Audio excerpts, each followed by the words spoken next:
සාදු සාදු සාදු නමස්කාර වේවා බුදුරුවනට සැමදා බුදු හිමි සරණ යමි. නමස්කාර වේවා දම්රුවනට සැමදා සදහම් සරණ යමි. නමස්කාර වේවා සංඝරුවනට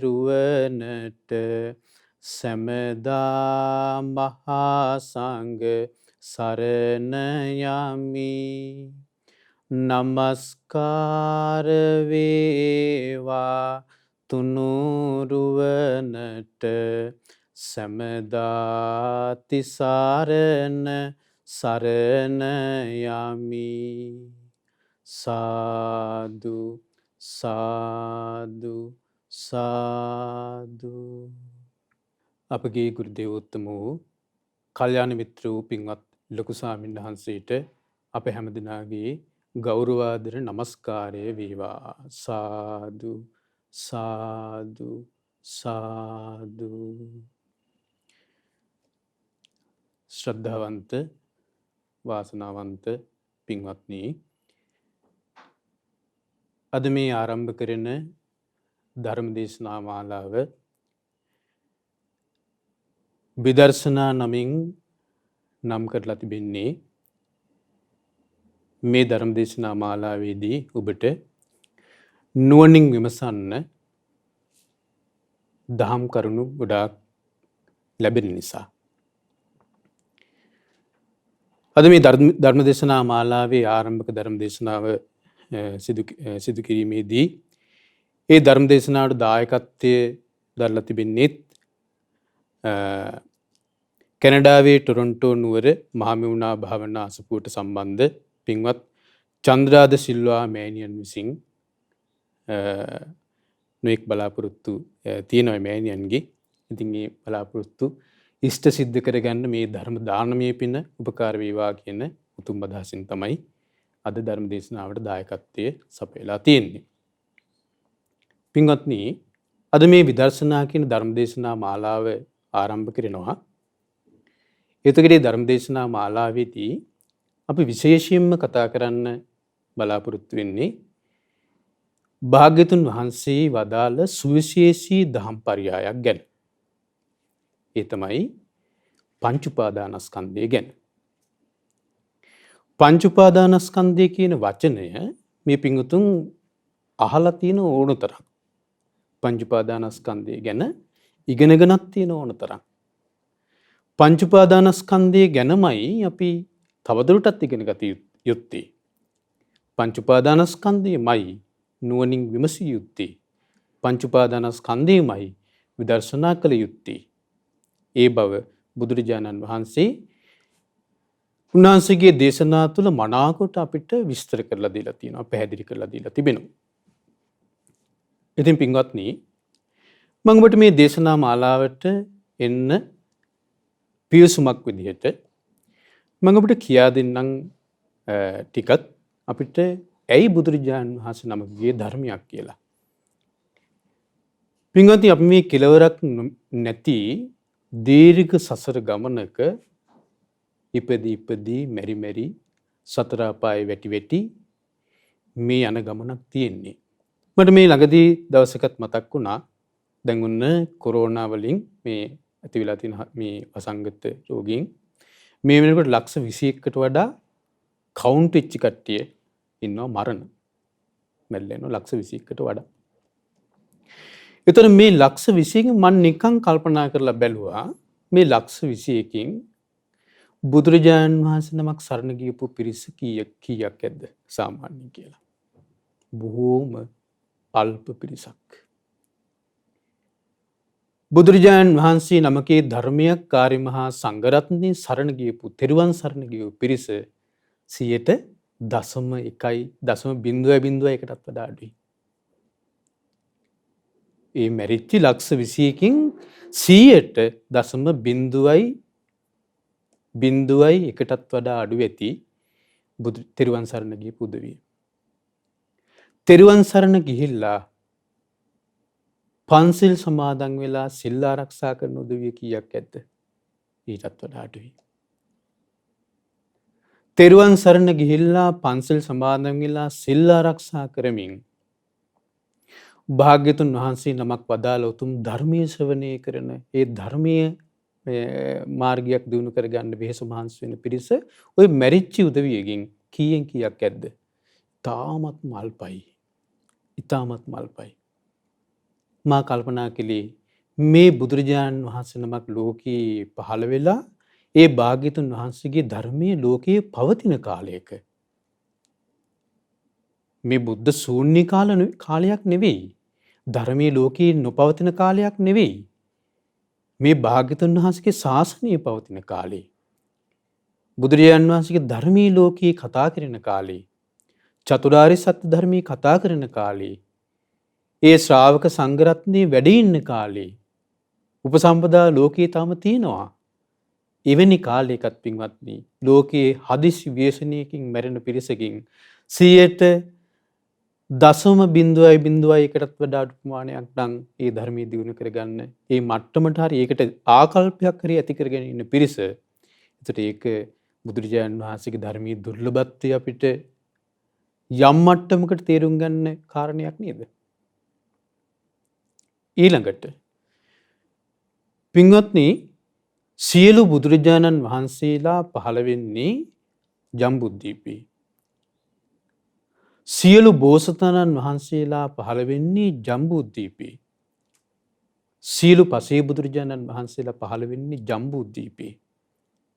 ඒ ජම්බුද්දීපේ අද තත්ත්වය කොහොමද? බුදුරජාණන් වහන්සේගේ ගෞතම බුදුරජාණන් වහන්සේගේ ශාසනය පවතින කාලේ තාමත් ලෝකයේ පවතින කාලේ ඒ ජම්බුද්දීපේ තත්ත්වය කොහොමද?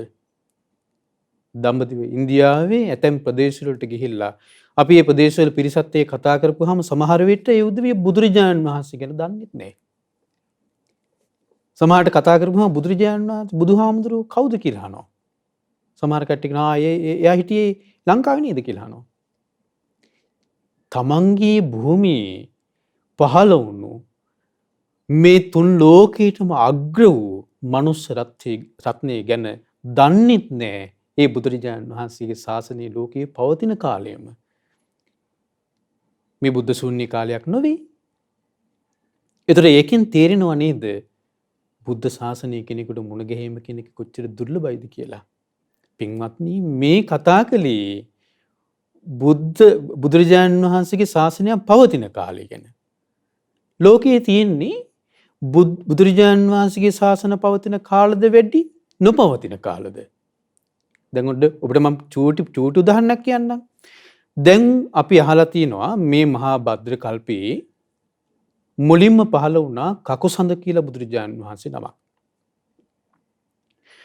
කකුසඳ බුදුරජාණන් වහන්සේ පහළ වුණේ මේ මහා භද්‍ර කල්පයේ පළවෙනි අන්තර් කල්පයේ. ඔබට මම ඒ වචනේ චුට්ටක් අපෝ කියන්නකෝ. පළවෙනි අන්තර් කල්පේ. අන්තර් කල්පයක් කියලා කියන්නේ මිනිස්සුන්ගේ ආයුෂ අවුරුදු අසංකේයයේ ඉඳලා 10ට අඩු වෙලා නැවත අසංකේයයට වැඩි වෙන කාලයට. අසංකේයයේ ඉඳලා 10ට අඩු වෙලා නැවත අසංකේයයට වැඩි වෙන කාලයට කියනවා අන්තර් කල්ප එකයි කියලා. ඔන්න පළවෙනි අන්තර් කල්පයේ මිනිසුන්ගේ ආයුෂ අවුරුදු 40000 වෙද්දී කකුසඳ බුදුරජාණන් වහන්සේ ලෝකෙට පහළ වෙනවා. ඊට පස්සේ බුදුරජාණන් වහන්සේ ලෝකෙ වැඩ ඉඳලා ඒ බුදුරජාණන් වහන්සේ ධර්මයේ දේශනා කරලා ඒ ධර්මයේ බොහෝ පිරිසක් අවබෝධ කරගන්නවා. ඊට පස්සේ ක්‍රමක්‍රමයෙන් ඒ ශාසනය පිරිහිලා යනවා. පිරිහිලා ගිහිල්ලා මිනිසුන්ගේ ආයුෂ අවුරුදු 10ට බහිනවා. අවුරුදු 40000ක ආයුෂ තිබුණ මිනිසුන්ගේ ආයුෂ ක්‍රමක්‍රමයෙන් අඩු වෙලා ගිහිලා 10ට බහිනවා. 10ට බහැලා ආපහු වැඩි වෙන්න පටන් ගන්නවා. කී වෙනකන්ද? අසංකේය වෙනකන්. අසංඛ්‍ය කියලා කියන්නේ ගණන් කරලා අවසන් කරන්න බැරි සංඛ්‍යාවක්. අසංඛ්‍ය කියලා කියන්නේ. ලක්ෂයක් නෙවෙයි, කෝටියක් නෙවෙයි, කෙල කෝටියක් නෙවෙයි, ප්‍රකෝටියක් නෙවෙයි, ගණන් කරලා අවසන් කරන්න බැරි සංඛ්‍යාවක් අසංඛ්‍ය කියලා කියන්නේ. ඒ දක්වා මිනිසුන්ගේ ආයුෂ වැඩි වෙනවා. වැඩි වෙලා ආපහු අඩු වෙන්න පටන් ගන්නවා. ඔන්න දෙවෙනි අන්තර කල්පය මේ මහා භද්‍ර කල්පේ. එහෙම අඩු වෙලා ඇවිල්ලා මිනිස්සුන්ගේ ආයුෂ අවුරුදු 30000 වෙද්දී කොණාගමන බුදුරජාණන් වහන්සේ ලෝකෙට පහළ වෙනවා. දෙවෙනි අන්තර කල්පේ. කොණාගමන බුදුරජාණන් වහන්සේ. කොණාගමන බුදුරජාණන් වහන්සේගේ ශාසනය ලෝකේ පැවතිලා ඒ ශාසනයත් අතුරුදහන් වෙලා යනවා. එහෙම ගිහිල්ලා මිනිස්සුන්ගේ ආයුෂ ආපහු අවුරුදු 10ට බහිනවා. ආපහු අවුරුදු 10ට බහැලා ආයමත් වැඩි වෙනවා අසංඛ්‍ය දක්වා. අසංඛ්‍ය දක්වා වැඩි වෙලා ඔන්න අය අඩු වෙන්න පටන් ගන්නවා. ඔන්න තුන්වෙනි අන්තර කල්පේ. මිනිස්සුන්ගේ ආයුෂ අවුරුදු 20000 වෙද්දී කාශ්‍යප බුදුරජාණන් වහන්සේ පහළ වෙනවා.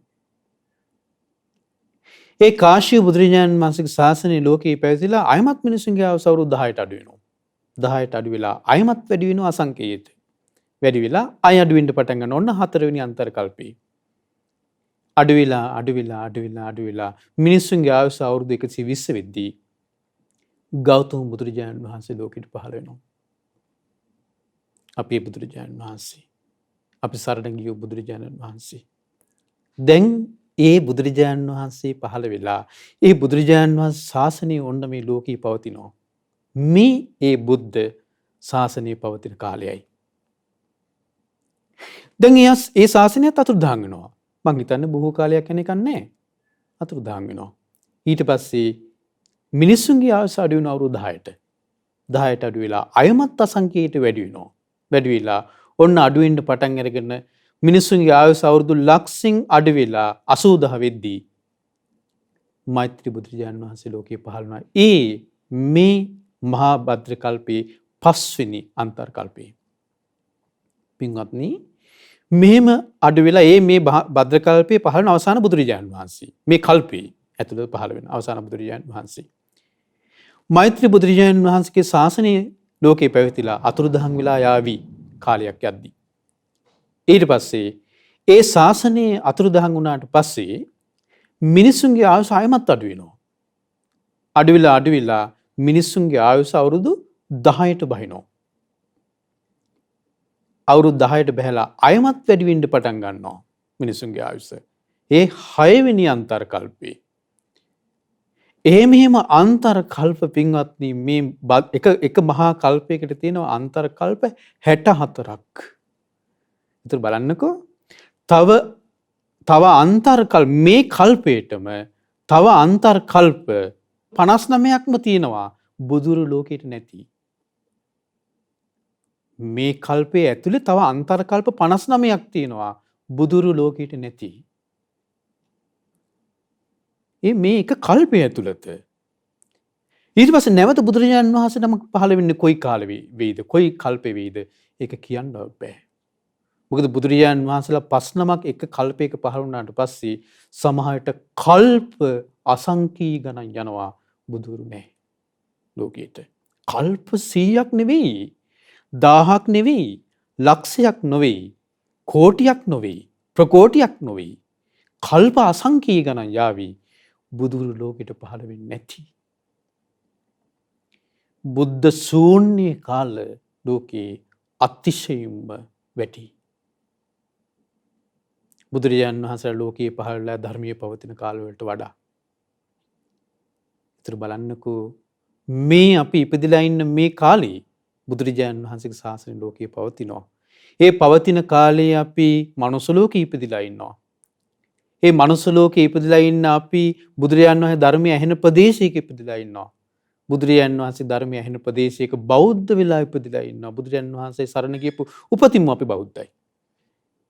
අනේ ඒතර ඒ විදිහේ වාසනාවන්ත උපතක් අපිට තියෙනවා. දුර්ලභ උපතක් අපිට තියෙනවා. ඒක අපි දන්නේවත් නැහැ. ඒ ගැන අපිට ගාණක්වත් නැහැ. ලෝකයේ අනෙක් මිනිස් ජීවත් වෙන විදිහටම අපි ජීවත් වෙලා මැරිලා යනවා. පින්වත්නි ඔබ කල්පනා කළ යුතුයි මේ කාලේ අපිට මේ වාසනාවන්ත කාලේ මේ වාසනාවන්ත උපතේ අපේ ආයුෂ දැන් වේගෙන් ගෙවිගෙන යනවා. බොහොම චූටි ආයුෂක් අපිට තියෙන්නේ ඉස්සරහට ගෙවන්න. දැන් මේ වසංගත රෝග එනවා. වෙන ව්‍යසන එනවා. ලංකාවේ ගත්තොත් එහෙම ලංකාවේ දවසකට රියානතුරු වලින් මේ විශාල පිරිසක් මැරෙනවා. හැම අවුරුද්දෙම වගේ ඩෙන්ගු හැදිලා විශාල පිරිසක් මැරෙනවා. වෙන වෙන වසංගත රෝග වලින් මැරෙනවා. වෙන වෙන heart attack ඊට පස්සේ වකුගඩු රෝග මේ වගේ රෝග වලින් මිනිස්සු මැරෙනවා. ඒ ආයුෂ සම්පූර්ණ ආයුෂ ඒ කියන්නේ අවුරුදු 70ක 80ක් ගෙවන්නේ නැතුව. එහෙම ගෙවන්නේ නැති මරණ ඕන තරම් තියෙනවා. උපරිම ගත කළොත් අවුරුදු 75ක 80ක් ඉඳී. උපරිම ගත කළොත් මේ කාලේ. එතකොට එහෙම ගත්තත් පින්වත්නි අපි හිතමු අපි අර වගේ ඒ වයසෙන් මෙහා රෝගයකට හෝ මොනවා හරි අනතුරකට භාජනය වෙලා මැරුන්නේ නැහැ කියලා. එහෙම මැරුන්නේ නැතත් අපිට තව ගෙවන්න තියෙන කොච්චර කාලයක්ද? බොහොම චූටි කාලයක්. මිනිස්සුන්ගේ ආයුෂත් එක්ක බලනකොට සමහර කාලවල ආයුෂත් එක්ක බලනකොට දැන් හිතන්නකෝ බලන්න මිනිස්සුන්ගේ ආයුෂ අවුරුදු අසංකීයයි. මේ අසංකීය කාලේ අපි ජීවත් වෙලා ඉන්නේ මේ සසරේ. හිටියනේ. ඊට පස්සේ මිනිස්සුන්ගේ ආයුෂ අවුරුදු ප්‍රකෝටියයි. ඒතර අපි උපන් දිනම ප්‍රකෝටියක් ගත කරන්න එපේ. උපන් දිනම ප්‍රකෝටියක් නේ. මිනිස්සුන්ගේ ආයුෂ අවුරුදු කෝටියයි. උපන් දිනම කෝටියක් නේ. නේ? මිනිස්සුන්ගේ ආයුෂ අවුරුදු ලක්ෂයයි. උපන් දිනම ලක්ෂයක් නේ. මිනිස්සුන්ගේ ආයුෂ අවුරුදු 70000යි 60000යි 50000යි. බලන්නකෝ අවුරුදු වලින්. මිනිස්සුන්ගේ ආයුෂ අවුරුදු 1000යි. ඒත් බලන්නකෝ සාමාන්‍ය දී කාලයක් නේ. නමුත් දැන් මිනිස්සුන්ගේ ආයුෂ අවුරුදු 70යි 60යි 70යි 80යි. කොච්චර චුට්ටිද ඒ කාලේ. මේක පින්වත් මේ මෙහෙ හැරිලා යහ පැත්ත හැරිලා බලනකොට මේ වයස ගත වෙලා ඉවරයි. එහෙනම් අපේ ජීවිතේට අපි කොයිතරම් අප්‍රමාදී විය යුතුයිද? කොච්චර අප්‍රමාදී විය යුතුයිද අපේ ජීවිතේ මේ ධර්මයේ ගන්න. නමුත් අපිට වගේ වගක් නැහැ. අපිට වගේ වගක් නැහැ. සාමාන්‍ය ලෝකේ මිනිස්සු ජීවත් වෙන විදිහටම අපි ජීවත් වෙලා, ගෙවල් දොරවල් හදලා, දරුමල්ලු හදලා, දරුවන්ට උගන්නලා, විනෝද වෙලා මැරිලා යනවා. ඒක නම් අපේ ජීවිතෙත් හරය කරගන්නේ අපි පින්වත්නි ඒක අතිශයින්ම සෝචනීයයි. මම ඔබට කිව්වේ අපි මේට වඩා මේ බුදුරජාණන් වහන්සේගේ ශාසනයේ ප්‍රතිඵල ගන්න මේට වඩා අපි අප්‍රමාදී විය යුතු කියන කාරණාවයි. ඉතින් පින්වත්නි අපි මේ විදර්ශනා කියන ඒ ධර්මදේශනා මාලාව අද අපි පටන් අරගෙන මේ දේශනා මාලාව දේශනා මං හිතන්නේ 25කින් 25 30ක් සමහරට ඊටත් වඩා වැඩි වෙන්න ඉඩ තියෙනවා. ඒතර මේ සෑම දේශනාවකම ඔබට බොහෝ ධර්ම කරුණු ඔබට ඉගෙන ගන්න ලැබී ඔබට නුවණින් කල්පනා කරන්න වටිනා ධර්ම කරුණු. ඒක නිසා ඇතැම් විට මේ දේශනා මාලාව ඇතැම් විට එච්චර ඉන්ට්‍රෙස්ට් නැති වෙන්නත් පුළුවන්. මොකද අපි සාමාන්‍යයෙන් පුරුදු වෙලා තියෙන්නේ කතාවලටනේ. ඒවා නරකයි කියන නෙමෙයි. නමුත් අපි සාමාන්‍ය අපේ මනස හුරුයි අපිට ටිකක් අර සතුටු වෙන දේවල් එහෙම දහම් කතා. ඒ කියන්නේ සමහර කට්ටිය මට හරි කනගාටුවක් දැනෙනවා. සමහර අපේ ශ්‍රද්ධා රූපවාහිනිය නෙමෙයි. සමහර බැහැර සමහර ධර්ම දේශනා අහද්දී සමහර කට්ටිය මිනිස්සු සතුටු කරන්න ධර්මාසයට නැගලා අර මිනිස්සුත් එක්කම තෙරුවන් සරණ ගිහිල්ලා කියන්නේ විහිළු කතා. විහිළු කතා. ධර්ම දේශනා නාමයෙන් කියන්නේ විහිළු කතා. සමහර උදවිය ධර්ම දේශනා නාමයෙන් කරන්නේ සින්දු කියන එක. සින්දුවක් කියලා සින්දුව තෝරලා දෙනවා. ධර්ම දේශනාවක් කියලා. සමහර උදවිය ධර්ම දේශනා කියලා එක එක අසභ්‍ය දේවල් කියනවා. මොකද අසභ්‍ය දේවල් වලට කැමති උදවිය ඉන්නවනේ. ඒතර ඒ උදවිය කුල්මත් කරන්න අසභ්‍ය දේවල් කියනවා. ඒ අසභ්‍ය දේවල් කිය දේවලට කැමති පිරිසක් ඉන්නවා. හැබැයි ධර්ම දේශනා නාමයෙන්මයි. කොච්චර සෝචනීයද? සමහර උදවිය ධර්ම දේශනා නාමයෙන් ධර්මයේ විකෘති කරනවා. කිසිසේත් භාග්‍යතුන් වහන්සේ අපේක්ෂා නොකළ, කිසිසේත් ඒ උතුම් මහරහතන් වහන්සේලා අපේක්ෂා නොකළ අර්ථ විවරණ දෙමින් ධර්ම දේශනා ධර්මයේ විකෘති කරනවා. සමහර උදවිය ධර්ම දේශනා නාමයෙන්. කොච්චර බරපතල අකුසලයක්ද ධර්ම දේශනා කියලා මේ වගේ දේවල් කරන එක. නුවණ ප්‍රඥාව අවදි කරන්න ධර්මයක් කියා දෙන්නේ කීයෙන් කී දෙනාද? අපගේ ගුරු දේවෝත්තම පින්වත් ලොකු ස්වාමීන් වහන්සේ මහා මෙවුනා භාවනා සංචිතය බිහි කරලා ඔබගේ නුවණට ආමන්ත්‍රණය කළා. ඔබගේ ප්‍රඥාවට ආමන්ත්‍රණය කළා. ඔබගේ නුවණ අවදි වෙන්නේ, ප්‍රඥාව අවදි වෙන්නේ භාග්‍යවතුන් වහන්සේ වදාළ උතුම් ශ්‍රී සද්ධර්මය හිමින්මයි. ඒ ධර්මයේ අහන්ට නොලැබුණොත්, ධර්මය අවබෝධ කරගන්න පුළුවන් උදවිය පවා පිරිහිලා යනවා. මහා බ්‍රහ්මයා ඇවිල්ලා බුදුරජාණන් වහන්සේට ආරාධනා කළානේ මුලින්ම ධර්ම දේශනා කරන්න කියලා. ධර්මතාවයක් විදිහට බුදුරජාණන් වහන්සේගේ සිත උකටලි වුණා ඒ මුලින්ම ධර්මයේ දේශනා කරන්න. ඇයි ඒ තරම් ගාම්භීර දෙයක් මේ ධර්මයේ. සාමාන්‍ය රාග රක්තාන දක්ඛින්ති. රාගයෙන් රත් වෙලා ඉන්න උදවියට මේ ධර්මයේ දකින්න බෑ. ඒක නිසා මේක මට වෙහසක් විතරයි කියලා බුදුරජාණන් වහන්සේගේ සිත උකටලි වුණා ධර්මයේ දේශනා කරන්න. ඒ වෙලාවේ සහම්පති මහා බ්‍රහ්මයා මේ ආරාධනා කරනවා, ස්වාමීනි අවබෝධ කරගන්න උදවිය ඉන්නවා. අවබෝධ කරගන්න උදවිය ඉන්නවා. ඒක නිසා දේශීතු භගවා ධම්මං, භාග්‍යතුන් වහන්සේ ධර්මයේ දේශනා කරන තේක්වා දේශීතු සුගතෝ ධම්මං, සුගතයන් වහන්සේ ධර්මයේ දේශනා කරන තේක්වා කියලා ආරාධනා කළේ. අස්සවනතෝ ධම්මස්ස පරිහායන්ති. ධර්මයේ මේ ධර්මය අහන්න නොලැබුණොත් උදවිය මේ මිනිස්සු පිරිහිලා යාවි. ධර්මය අහන්න නොලැබුණොත් ධර්මය අවබෝධ කරගන්න පින තියෙන කෙනා පවා, යෝනිසෝ මනසිකාරයට පින තියෙන කෙනා පවා, කුසලයේ තියෙන කෙනා පවා පිරිහිලා යනවා ධර්මය මේ අහන්න නොලැබුණොත් එහෙම. ඒක නිසා භාග්‍යවතුන් වහන්සේගේ උතුම් ධර්මයේමයි, පිරිසුදු ධර්මයේමයි අපි කියා දිය යුත්තේ. භාග්‍යවතුන් වහන්සේගේ උතුම් ධර්මයේමයි අපි ශ්‍රවණය කළ යුත්තේ. භාග්‍යවතුන් වහන්සේගේ උතුම් ධර්මයටමයි පුද සත්කාර කළ යුත්තේ. භාග්‍යවතුන් වහන්සේගේ උතුම් ධර්මයේ තුලින්මයි භාග්‍යවතුන් වහන්සේ හඳුනාගත යුත්තේ. භාග්‍යවතුන් වහන්සේගේ උතුම් ධර්මයේ තුලින්මයි ඒ මහා රහතන් වහන්සේලා හඳුනාගත යුත්තේ. භාග්‍යවතුන් වහන්සේගේ උතුම් ධර්මයේ තුලින්මයි ශ්‍රද්ධාව ඇති කරගත යුත්තේ. භාග්‍යවතුන් වහන්සේගේ උතුම් ධර්මයේ තුලින්මයි පින්වත්නි වීරිය ඇති කරගත යුත්තේ. ඉතින් මෙහා දෙයක් නැහැ. ඒක නිසා අපි කතා කරන්නේ මේ ධර්මයේ ටිකක් ගැඹුරු වුණාට ඔබ මේ ධර්මය අහන්න. ඒක ඔබේ නුවණට ආමන්ත්‍රණය කර ධර්මයක් බවට පත් කරගන්න. ඒ ධර්ම දේශනා මාලාව ඔබ ශ්‍රවණය කරන්න කියලා මම ඔබට කියා සිටිනවා. ඉතින් පින්වත්නි, අපි මොකද්ද මේ ඉගෙන ගත යුත්තේ පංච උපාදානස්කන්ධය කියලා? පංච උපාදානස්කන්ධය කියලා අපි ඉගෙන ගන්න දේශනාවල මම ඔබට බලාපොරොත්තු වෙනවා පංච උපාදානස්කන්ධය ගැන දේශනා කිහිපයක්ම කරන්න. සංයුත්ත නිකායේ තුන්වෙනි පොත් වහන්සේ කන්ද සංයුත්තේ තියෙන දේශනා කිහිපයක් ඔබට කරන්න බලාපොරොත්තු වෙනවා. ඒ වගේම අපිට පංච උපාදානස්කන්ධය ගැන දේශනා කරද්දී තවත් දහම් පරයයන් අපිට විස්තර කරන්න වෙයි.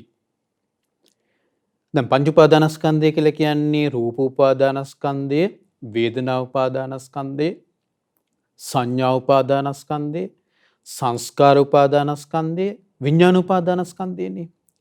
ඒතර ඒ රූප වේදනා සංඥා සංකාර විඥාන කියන මේ පංච උපාදානස්කන්ධය ගැන කතා කරද්දී, විශේෂයෙන්ම රූපය ගැන කතා කරද්දී අපිට රූපයට අදාළව අපිට කතා කරන්න වෙයි සතර මහා ධාතුන් ගැන. ඒතර ධාතුන් ගැන කතා කරන දේශනත් ඔබට අහුවි. ඒ වගේම අපිට කතා කරන්න වෙයි ආහාර ගැන, සතර ආහාර ගැන. කබලින්කාර ආහාර, පස්ස ආහාර, මනෝ සංචේතන ආහාර, විඥාන ආහාර කියන මේ ආහාර හතර ගැන අපිට කතා කරන්න වෙයි මේ දේශනා මාලාවේ. ඒතර ඔබට හිතෙන්න පුළුවන් මේ ආහාර ගැන කතා කරන්නේ මොකද්ද මේ පංච උපාදානස්කන්ධය ගැන කතා කරන්න ඇවිල්ලා කියලා. නෑ. රූපය ගැන කතා කරද්දී ආහාර ගැන කතා නොකර බැරි වෙනවා අපිට.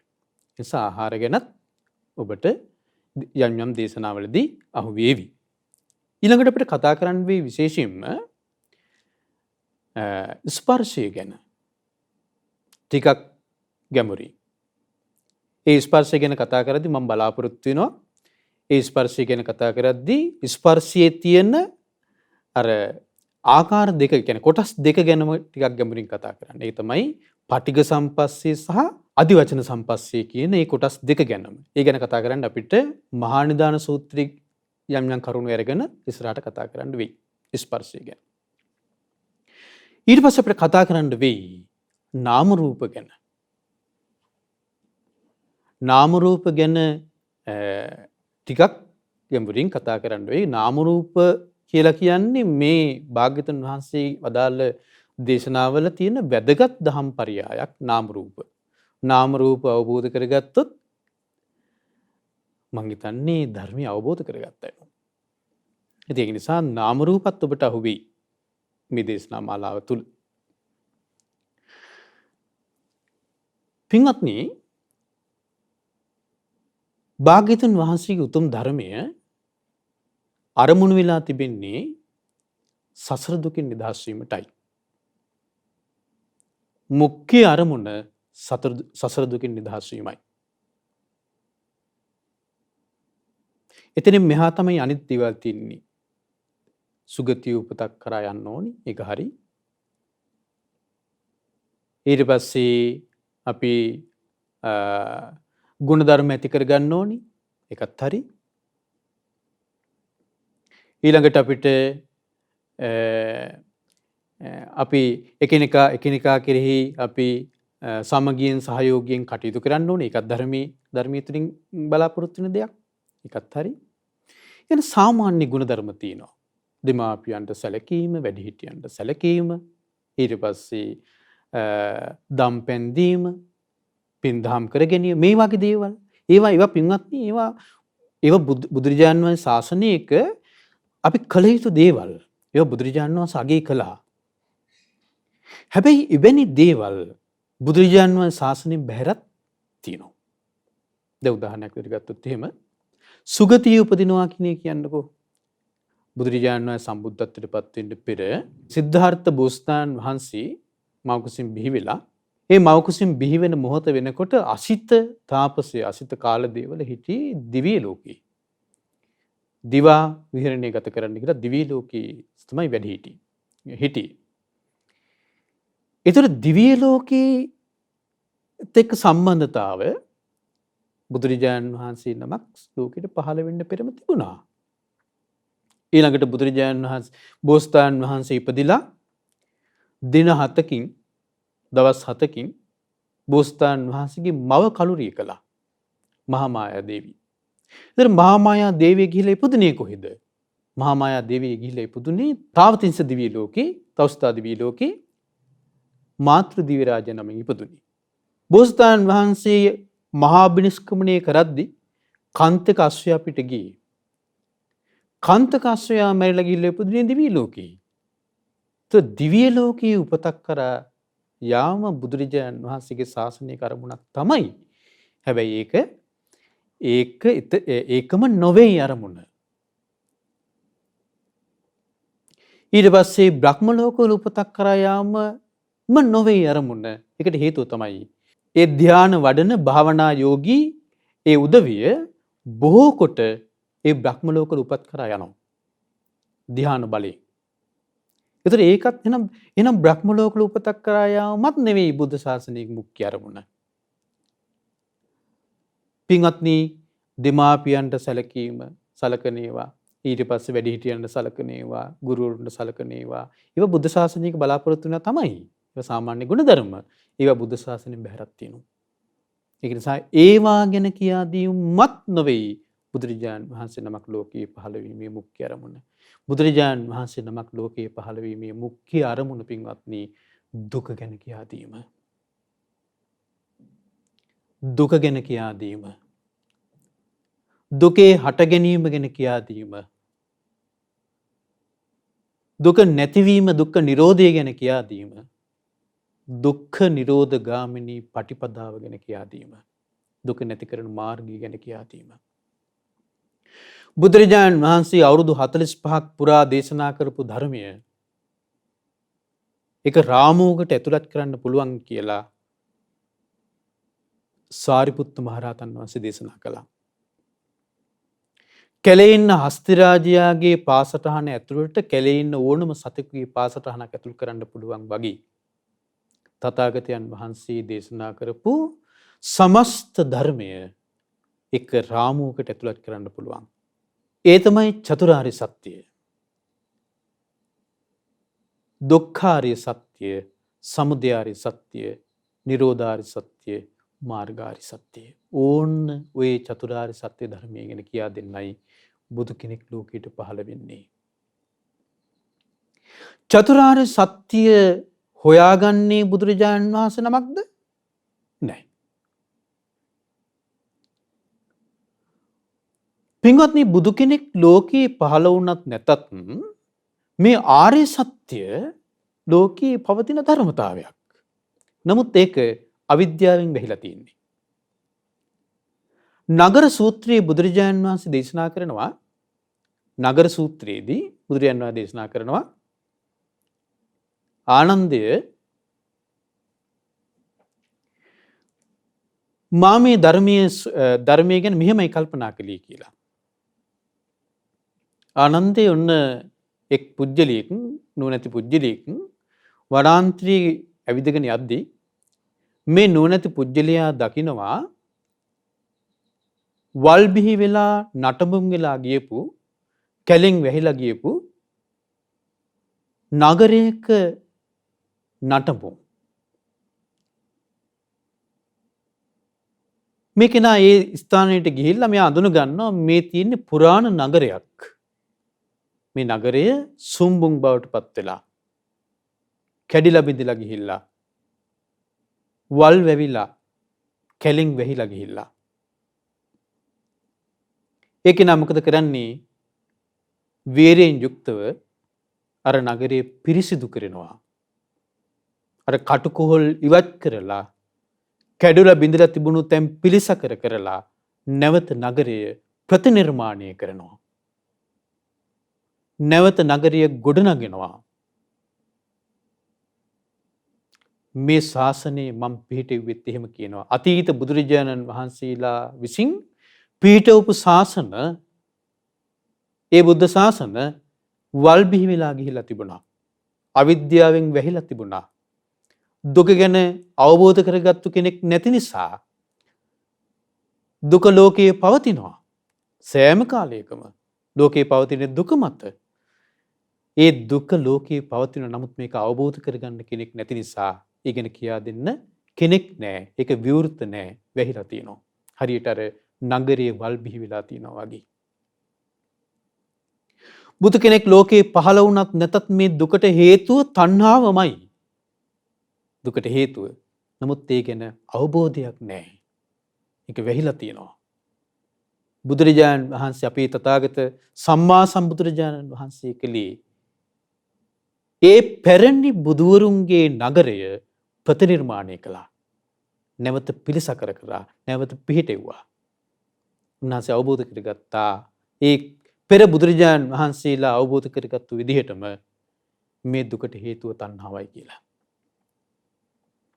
බුදු කෙනෙක් ලෝකේ පහළ වුණත් නැතත් ඒ දුකින් නිදහස් වීම කියලා කියන්නේ තණ්හාවෙන් නිදහස් වීමමයි. නමුත් ඒ ගැන කියන්න කෙනෙක් නැහැ. අවිද්‍යාවෙන් වැහිලා ඒ සත්‍ය මතුවෙන්නේ නැහැ. තථාගත බුදුරජාණන් වහන්සේ සම්බුද්ධත්වයට පත්වීම කියලා කියන්නේ ඒ කටුකොහල් ඇරලා අර නගරය ප්‍රතිනිර්මාණය කරනවා වගේ, මතු කර ගන්නවා වගේ ඒ සත්‍ය මතු කර ගැනීම. ඒ සත්‍ය අසත්‍යයෙන් වැහුණට පස්සේ සත්‍ය ලෝකෙට පේන්නේ නැහැ. බුදුරජාණන් වහන්සේ සත්‍ය විවර කරනවා. එහෙනම් පින්වත්නි, තණ්හාව නැති කිරීමයි දුක නැති කිරීම කියලා කියන්නේ. ඒ කියන්නේ තණ්හක්ඛයෝ රාග රාද නිබ්බාණං කියලා බුදුරජාණන් වහන්සේ දේශනා කළේ. රාදය නිවන කියන්නේ තණ්හාවේ ඡය කිරීමයි. දුකට හේතු තණ්හාව ඡය කිරීමමයි නිවන. දුක්ඛ නිරෝධය. බුදු කෙනෙක් ලෝකේ පහළ වුණත් නැතත් ඒ දුක නැති කරන්න තියෙන මාර්ගය ආර්ය අෂ්ටාංගික මාර්ගයමයි. හැබැයි ඒක මතුවෙන්නේ නැහැ. ඒක වෙහිලා තියෙන්නේ අවිද්‍යාවෙන්. ඒක මතු කරගන්නේ අර බුදුරජාණන් වහන්සේ අර බුදුරජාණන් දේශනා කරපු විදිහට පැරණි නගරය ප්‍රතිනිර්මාණය කරනවා වගේ අර පුජ්‍යලයා බුදුරජාණන් වහන්සේ ඒ පැරණි බුදුවරුන්ගේ අවබෝධය නැවත මතු කරලා ගන්නවා. ඒ තමයි චතුරාර්ය සත්‍යය. ඒ චතුරාර්ය සත්‍යයේ පළවෙනි ආර්ය සත්‍යය දුක නම් වූ ආර්ය සත්‍යය. බුදුරජාණන් දේශනා කළේ ජාතිපි දුක්ඛා ඉපදීම දුකයි. ජරාපි දුක්ඛා ජරාවටපත් වීම දුකයි. ව්‍යාධිපි දුක්ඛෝ ලෙඩවීම දුකයි. මරණම්පි දුක්ඛං මරණීය දුකයි. අප්පියේ සම්පයෝගෝ දුක්ඛෝ පියේහි විප්පයෝගෝ දුක්ඛෝ යම් පිච්ඡන් නලබති තම්පි දුක්ඛං. ඔන්න ඔය විදිහට බුදුරජාන් වහන්සේ දුක්ඛ විස්තර මම මේවා ඔබට විස්තර වශයෙන් කියන්නේ නැත්තේ ඔබ මේවා දන්න නිසා. ඊට පස්සේ බුදුරජාන් වහන්සේ දේශනා කළා සංකිත්තේන පංච උපාදානස්කන්ධා දුක්ඛා. කෙටියෙන් කියනවා නම් දුක කියන්නේ පංච උපාදානස්කන්ධයටයි. අපි කතා කරන්න යන්නේ මේ පංච උපාදානස්කන්ධය ගැන. කෙටියෙන් කියනවා නම් කියන වචනේ අර්ථය තමයි හකුලවලා කියනවා නම් කියන එක. එහෙනම් දුක්ඛ අර විවිධ විදිහට ජාතිපි දුක්ඛ, ජරාපි දුක්ඛ, ව්‍යාධිපි දුක්ඛ, මරණම්පි දුක්ඛං, ශෝක පරිදේව දුක්ඛ දෝමනස් උපායාසාපි දුක්ඛ. හරි මේ මොන විදිහට කිව්වත් ඒ දුකේ සංක්ෂේපය තමයි පංච උපාදානස්කන්ධය නම් වූ දුක. බොහෝ දිනකට පින්වත්නි මේ පංච උපාදානස්කන්ධය නම් වූ දුක තේරෙන්නේ නැති එකයි තියෙන්නේ. ඔබට තේරෙනවා සාමාන්‍යයෙන් ඔබට තේරෙනවා ඉපදී ජරාවටපත් වීම මරණය මේවා දුකට අයිති කියලා. හැබැයි පංච උපාදානස්කන්ධය කවුද මේ ලෝකේ පංච උපාදානස්කන්ධ දුක විඳින්නේ? කවුද මේ ලෝකේ පංච උපාදානස්කන්ධ දුක කියලා අඩුවේ කවුද? පංච උපාදානස්කන්ධ දුක මගේ තියෙනවා කියලා ශෝකයටපත් උනේ කවුද? දුකටපත් උනේ කවුද? ඇයි? අවබෝධයක් නැති නිසා. අවබෝධයක් නැති නිසා. එහෙනම් පංච උපාදානස්කන්ධ දුක අවබෝධ කළ යුතු ආර්ය සත්‍යයක්. අවබෝධ කළ යුතු ආර්ය සත්‍යයක්. ආර්ය සත්‍යයයි දෙයක්. ඉතින් ඒක නිසා එකට නුවණක් තියෙන්න ඕනි. ප්‍රඥාවක් තියෙන්න ඕනි. පංච උපාදානස්කන්ධ දුක අවබෝධ කරගන්න.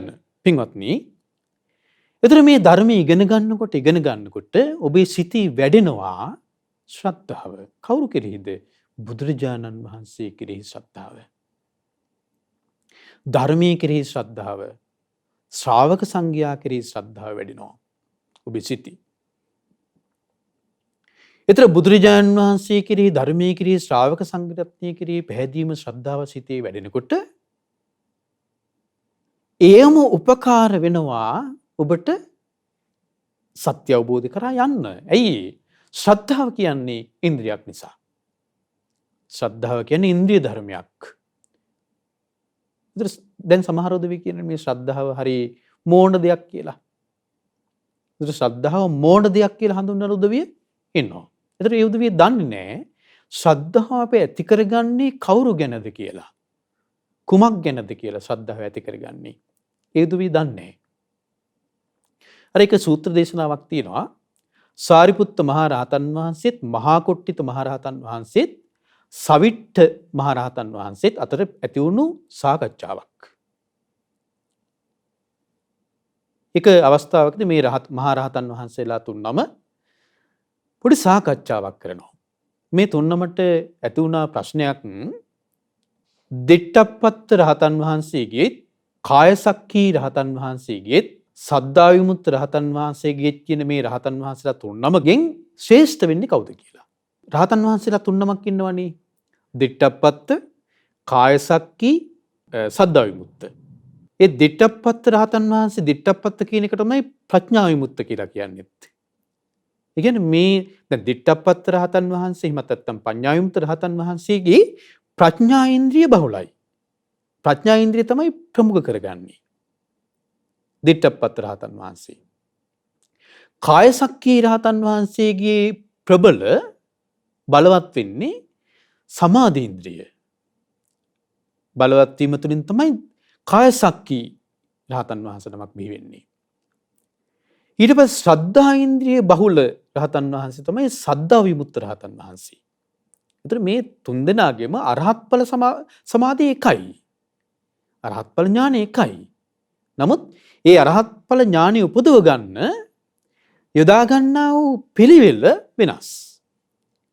දිට්ඨප්පත් රහතන් වහන්සේ ප්‍රඥා ඉන්ද්‍රිය බහුල කිරීමෙන්, කායසක්කී රහතන් වහන්සේ සමාධි ඉන්ද්‍රිය බහුල කිරීමෙන්, ඒ වගේම සද්ධා විමුක්ත රහතන් වහන්සේ සද්ධා ඉන්ද්‍රිය බහුල කිරීමෙන් තමයි අරහත්ත්වයටපත් වෙන්නේ.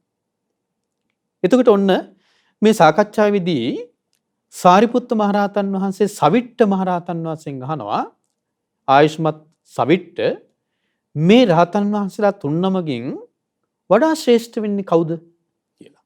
සවිට්ඨ මහරහතන් වහන්සේ උත්තර දෙනවා සද්ධා විමුක්ත රහතන් වහන්සේනේ ස්වාමීනි කියලා. ඊට පස්සේ සාරිපුත්ත මහරහතන් වහන්සේ කොට්ටිත මහරහතන් වහන්සේගෙන් අහනවා මේ රහතන් වහන්සේලා තුන්නමගෙන් වඩා ශ්‍රේෂ්ඨ කවුද? කොට්ටිත මහරහතන් වහන්සේ උත්තර දෙනවා කායසක්කී රහතන් වහන්සේනේ කියලා. කොට්ටිත මහරහතන් වහන්සේ සාරිපුත්ත මහරහතන් වහන්සේගෙන් අහනවා මේ රහතන් වහන්සේලා තුන්නමගෙන් වඩා ශ්‍රේෂ්ඨ කවුද කියලා. සාරිපුත්ත මහරහතන් වහන්සේ උත්තර දෙනවා දිට්ඨප්පත් රහතන් වහන්සේ තමයි ශ්‍රේෂ්ඨ. ඒ කියන්නේ පඤ්ඤා විමුක්ත රහතන් වහන්සේ තමයි ශ්‍රේෂ්ඨ කියලා. දැන් මේ රහතන් වහන්සේ තුන්නම මේ ගැටලුව අරන් දැන් මේ රහතන් වහන්සේලා ඇයි මෙහෙම දැන් මේ සාකච්ඡා කරන්නේ? ඔබටයි අපිටයි ප්‍රයෝජනෙට. මේ මහරහතන් වහන්සේලා. මේ මහරහතන් වහන්සේලා මේ කාරණා දන්නේ නැතුවද? එහෙම නැත්නම් කෙනෙකුට හිතෙන්න පුළුවන් මේ රහතන් වහන්සේලාගේ මාන්න තිබුණා දන්නේ කියලා. මාන්න තිබුණා දන්නේ මේ විදිහට මේ ශ්‍රේෂ්ඨවල් රහතන් වහන්සේ කියලා කියන්නේ මාන්න තිබුණ නෑ. එහෙම දෙයක් නෙවෙයි. මේ අපේ ප්‍රයෝජනෙට අපිට උන්වහන්සේලා ධර්ම සාකච්ඡා කළ හරියට රෙකෝඩ් කරලා පැත්තකින් තියලා තියෙනවා වගේ. අපේ ප්‍රයෝජනෙට උන්වහන්සේලා ධර්ම සාකච්ඡා කරලා ධර්මයේ මතු කරලා තියෙනවා අපේ ප්‍රයෝජනෙට. බුදුරජාණන් වහන්සේ ළඟට ගිහිල්ලා ඇහුවා මේ රහතන් වහන්සේලා තුන්නමගෙන් වඩා ශ්‍රේෂ්ඨ කවුද කියලා අපි අතර සාකච්ඡාවක් ඇති වුණා. මෙන්න මේ උත්තර තමයි අපේ උත්තර කියලා. බුදුරජාණන් වහන්සේ ඊට පස්සේ දේශනා කරනවා මහණෙනි ඔය තුන්නමම ඇත්ත. තුන්නමම සත්‍යයි. තුන් උත්තර. හැබැයි මහණෙනි දිට්ඨප්පත් රහතන් වහන්සේ ඒ ප්‍රඥා ඉන්ද්‍රිය මූලික කරගෙන අරහත්ත්වයටපත් වෙද්දී කායසක්කී සහ සද්ධා විමුක්ති දෙන්න තව මග. ඒ වගේම කායසක්කී රහතන් වහන්සේ සමාධින්ද්‍රිය ප්‍රමුඛ කරගෙන අරහත්ත්වයටපත් වෙනකොට දිට්ඨප්පත් සහ පඤ්ඤා විමුක්ත ඒ දෙනම තාමත් මග. සමහර විට සද්ධා විමුක්ත රහතන් වහන්සේ ශ්‍රද්ධා ඉන්ද්‍රිය ප්‍රමුඛ කරගෙන අරහත්ත්වයටපත් වෙනකොට දිට්ඨප්පත් කායසක්කී රහතන් වහන්සේලා තව මග. ඒක නිසා එකිනෙකාගේ මේ වෙනස්කම් තමයි තියෙන්නේ. ඒතර මේ තියෙන ඉන්ද්‍රිය ධර්මයන්ගේ තියෙන වෙනස්කම්. ඉන්ද්‍රිය ධර්මයන්. ඒක මට කියන්න ඕනේ ඔබට ශ්‍රද්ධාවට වඩා ප්‍රඥාව ශ්‍රේෂ්ඨයි, ප්‍රඥාවට වඩා ශ්‍රද්ධාව ශ්‍රේෂ්ඨයි කියලා දෙයක් නැහැ. ශ්‍රද්ධාවට වඩා සමාධිය ශ්‍රේෂ්ඨයි, සමාධියට වඩා ශ්‍රද්ධාව ශ්‍රේෂ්ඨයි කියලා කියන්න දෙයක් නැහැ. එකිනෙකා දියුණු කරගන්නා වූ ඉන්ද්‍රිය ධර්මයන් අනුව වෙනස්කම් පවතින්නේ. ඒක නිසා පින්වත්නි අපිට මේ ඔක්කොම ඕනි. ඒක නිසා බුදුරජාණන් වහන්සේගේ මේ උතුම් ධර්ම දේශනා අහද්දී ඔබගේ සිතේ බුදුරජාණන් වහන්සේ කෙරෙහි ශ්‍රද්ධාව ඉපදිය යුතුයි. බුදුරජාණන් වහන්සේ වදාළ ධර්මයේ කෙරෙහි සිතේ පැහැදීම වර්ධනය විය යුතුයි. බුදුරජාණන් වහන්සේගේ ශ්‍රාවක මහා සංඝරත්නය කෙරෙහි සිතේ පැහැදීම ඔබගේ සිතේ වර්ධනය විය යුතුයි. ඒකට කියනවා ශ්‍රද්ධාව කියලා. ඒ ශ්‍රද්ධාව දියුණු වෙන කෙනා ඒ ශ්‍රද්ධාව උපයෝගී කරගෙන පින්වත්නි එයා භාග්‍යතුන් වහන්සේගේ ධර්මයේ තවදුරටත් ශ්‍රවණය කරමින් ධර්මයෙන් ඕනින් විමසයි. එයා ප්‍රඥාව දිනු කර ගනීවි. ඒ ශ්‍රද්ධාව දිනු වෙන කෙනා ඒ තුලින්ම ශ්‍රද්ධාව උපයෝගී කරගෙනම සීලය දිනු කර ගනීවි. ඒ ශ්‍රද්ධාව උපයෝගී කරගෙනම සමාධිය දිනු කර ගනීවි. ප්‍රඥාව දිනු කර ගනීවි. ඒක නිසා පින්වත්නි මේ මාර්ගයේ යන්න ශ්‍රද්ධාව මූලික වශයෙන් අපිට උවමනා වෙනවා. ඒක නිසා අපි හැමදෙනාගේම පරමාර්ථය විය යුත්තේ මේ බුදුරජාණන් වහන්සේගේ උතුම් ධර්මයේ ශ්‍රවණය කරමින් අපේ සිතේ බුදුරජාණන් වහන්සේ කෙරෙහි ශ්‍රද්ධාව උපදවාගෙන ධර්මයේ කෙරෙහි ශ්‍රද්ධාව උපදවාගෙන ශ්‍රාවක සංඝයා කෙරෙහි ශ්‍රද්ධාව උපදවාගෙන අපේ ජීවිතයේ සීලයෙන් පුරවාගෙන අපේ ජීවිතේ මේ නොසන්සිඳුණු සිත සමනයකට පත් කරගෙන නොසන්සිඳුණු ආසාවල් පස්සේ යන්න බලාපොරොත්තුවෙන් කිසි කැවි ඉන්න මේ සිත එයින් මුදවාගෙන යම් කුසල් අරමුණක එකඟ කරගන්න සමාධිය දිනු කර ගැනීම. ඒ සමාධිය දිනු කරගත්තු කෙනෙකුට සමාධිය දිනු කරගන්න කෙනෙකුට සමාහිතෝ භික්ඛවේ යථා භූතං පජානාති කියලා බුදුරජාණන් වහන්සේ දේශනා කරලා තියෙනවානේ. ඉතින් ඒ අනුවම මේ සමාධිය දිනු කරගන්න කෙනෙකුට ප්‍රඥාව දිනු කරගන්න අවස්ථාව තියෙනවා. ඒක නිසා සීල සමාධි ප්‍රඥා නිවන් මඟයි. ඒ නිවන් මඟ ප්‍රගුණ කර ගැනීමයි අපේ අරමුණ. ඒක නිසා මේ පින්වත් සියලු දෙනාට මේ විදර්ශනා ඒ ධර්ම දේශනා මාලාවේ අද මේ ආරම්භයක් විදිහට අපි මේ මූලික කරුණු ටිකක් මේ සාකච්ඡා කළේ. ඔබට ඉස්සරහට ගැඹුරු දහම් කරුණු ගැඹුරු සූත්‍ර දේශනා ගණනාවක් ඔබට සාකච්ඡා කරන්න ශ්‍රවණය කරන්න අවස්ථාව ලැබෙනවා. ඒක නිසා මේ පින්වත් සියලු දෙනාට ඒ උතුම් ධර්මයේ ශ්‍රවණය කරමින් තමන්ගේ ශ්‍රද්ධාදී සීලාදී ගුණධර්ම දිනු කරගන්න වාසනාව ලැබේවා. හැම දිනාටම මේ ගෞතම බුදු සසුනේ උතුම් චතුරාර්ය සත්‍ය අවබෝධ කරගන්න වාසනාව උදා වෙත්වා. සාදු සාදු සාදු. මම මුලින්ම සඳහන් කළා අද ධර්ම දේශනාවේ දායකත්වයේ දරන්නේ කැනඩාවේ ටොරොන්ටෝ නුවර මහමෙවුනා භාවනා අසපුවට සම්බන්ධ පින්වත් චන්ද්‍රාද සිල්වා මෑණියන් විසින්. චන්ද්‍රා මෑණියෝ කැනඩාවේ අපේ අසපු ආරම්භ කරන්න මුල් වුණු අම්මා.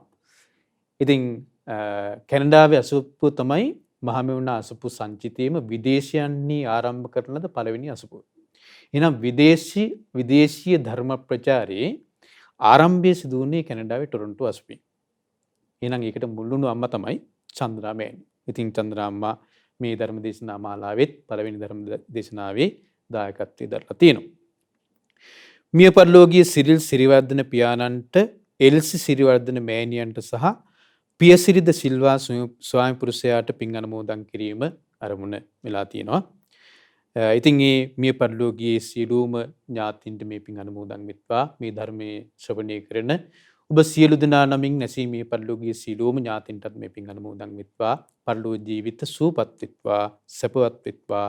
සංසාර දුකින් අත් මිදෙන්න මේ පින උපකාර වෙත්වා. සාදු සාදු සාදු. ඒ වගේම සියලුම දෙවියන්ට පින් අනුමෝදන් කරමු. පින්කමේ සියලු දෙවියෝ මේ පින් අනුමෝදන් වෙත්වා. දෙවියන්ගේ දිව්‍ය අසීසුරු වඩා වර්ධනය කරගනිත්වා.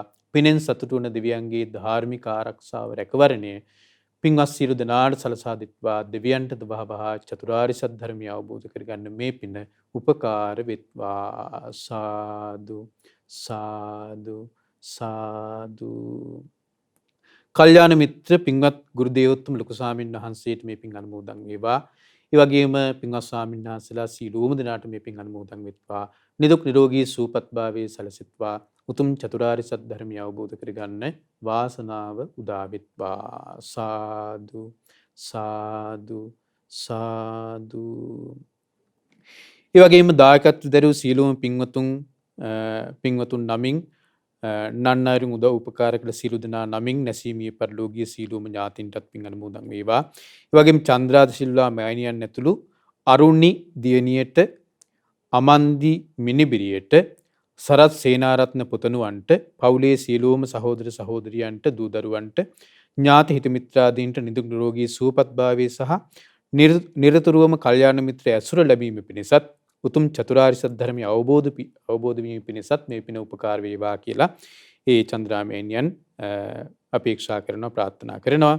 ඒ වගේම දායකත්ව දරූ පින්වතුන්ට එම පවුල්වල සියලු පින්වතුන්ට නන්නාවරින් උදව් උපකාර කළ සියලු පින්වතුන්ට උතුම් චතුරාර්ය සත්‍ය ධර්මය අවබෝධ කරගන්න මේ පින උපකාර වෙත්වා කියලා සඳහන් කරලා තිබෙනවා. ඒ වගේම මහමෙවුනා වාසී සියලුම පින්වත් ස්වාමීන් වහන්සේලා ඇතුළු සියලුම පින්වත් ස්වාමීන් වහන්සේලාටත් අනගාരികා මෑණියන් වහන්සේලාටත් පැවිදි අපේක්ෂක සියලු දූපුතුන්ටත් ශ්‍රද්ධා කාර්ය මණ්ඩලයේ සියලු දෙනාටත් මේ සියලු පින් අනුමෝදන් වෙත්වා කියලා සඳහන් කරලා තිබෙනවා. ශ්‍රද්ධා මාසික ධර්ම දාන සමාජිකයට උතුම් චතුරාර්ය සත්‍ය ධර්මය අවබෝධ කරගන්න මේ පින උපකාර වෙත්වා කියලා සඳහන් කරලා තිබෙනවා. ඉතින් මේ උතුම් දේශනාවෙන් රැස්වුණු සියලු පින් මේ නම් සඳහන් කළ නම් සඳහන් නොකළ සෑම සියලු දෙනාටම මේ ධර්මය ශ්‍රද්ධා රූපවාහිනිය ඔස්සේ නරඹන අසන සෑම සියලු දෙනාටම ඒ සියලු දෙනාගේ පවුල්වල සියලු දෙනාටත් ඒ වගේම ඔබ අප හැම දෙනාගේ ගුරුවර දෙමාපිය ඥාති හිත මිත්‍රාදීන් සියලුම දෙනාටත් පින් අනුමෝදන් වෙත්වා. නිදුක් නිරෝගී සුවපත් භාවයේ සැලසෙත්වා. උතුම් චතුරාර්ය සත්‍ය ධර්මය අවබෝධ කරගන්න හැම දෙනාටම වාසනාව උදා වෙත්වා. සාදු සාදු සාදු. හැම දෙනාටම තෙරුවන් සරණයි. නමෝ බුද්ධාය. මෙවැනි වටිනා ධර්මදේශනා ශ්‍රවණය කිරීමට ශ්‍රද්ධා ඩේලි YouTube චැනලය සබ්ස්ක්‍රයිබ් කරන්න.